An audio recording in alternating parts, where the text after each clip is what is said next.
அடுத்த தலைமுறை டிவியை பார்த்துக் கொண்டிருக்கிறீர்கள்.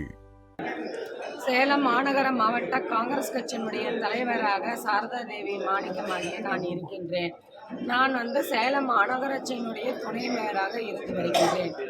கடந்த கூட்டத்தில் மேயரை கண்டித்து என்னுடைய இருக்கையை எடுத்து, அதாவது துணை மேயருடைய இருக்கையை எடுத்து கீழே போடப்பட்டது. அதனை கண்டித்து மீண்டும் அதே சேரை அந்த இடத்துல போடுறதுக்கான அந்த கோரிக்கையை வைத்தும், அங்குள்ள மக்களுடைய பிரச்சனை கோரிக்கையை வைத்தும் நான் வெளிநடப்பு செய்தேன். இந்த முறை இன்னைக்கு இந்த கூட்டம் நடந்து கொண்டு இருக்கிறது. நாங்கள் மாவட்ட தலைவர்கள், காங்கிரஸ் பேர் இயக்கத்தினுடைய மாவட்ட தலைவர்களுடைய கூட்டம் சென்னையிலே நடைபெற இருப்பதால் என்னுடைய கோரிக்கையை கமிஷனரிடம் சொல்லிட்டு வந்திருந்தேன். இந்த மாதிரி நான் சென்னைக்கு போகிறேன், அதனால் இந்த கூட்டத்தில் நான் கலந்து கொள்ள இயலாது அப்படிங்கிற விஷயத்தை நான் சொல்லியிருந்தேன்.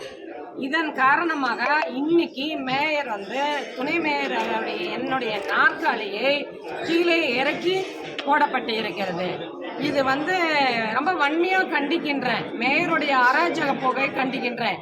நீங்கள் எல்லாம் சொன்னீங்க மேயர் இப்படி பண்ணுவாரா செய்வாரான்னு. ஆனால் தொடர்ந்து மேயருடைய எண்ணம், மேயருடைய டார்கெட் துணை மேயருடைய நாற்காலியை கீழே இறக்கி போட வேண்டும் என்ற குறிக்கோளை தவிர மக்களுடைய பிரச்சனையில் மக்களுக்கு தேவையான அத்தியாவசியமான தேவைகளை எதையும் செய்யக்கொள்ளாத இந்த மேயர் பதவி விலக வேண்டும்.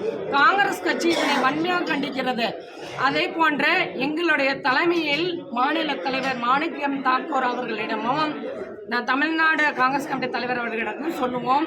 அதே மாதிரி தமிழ்நாடுனுடைய முதல்வர் மாண்புமிகு ஜோசப் விஜய் அவர்களுக்கு கவனத்திற்கு இதை கொண்டு செல்வோம். மேயருடைய அநீதி போக்கை கண்டிக்கின்றோம்.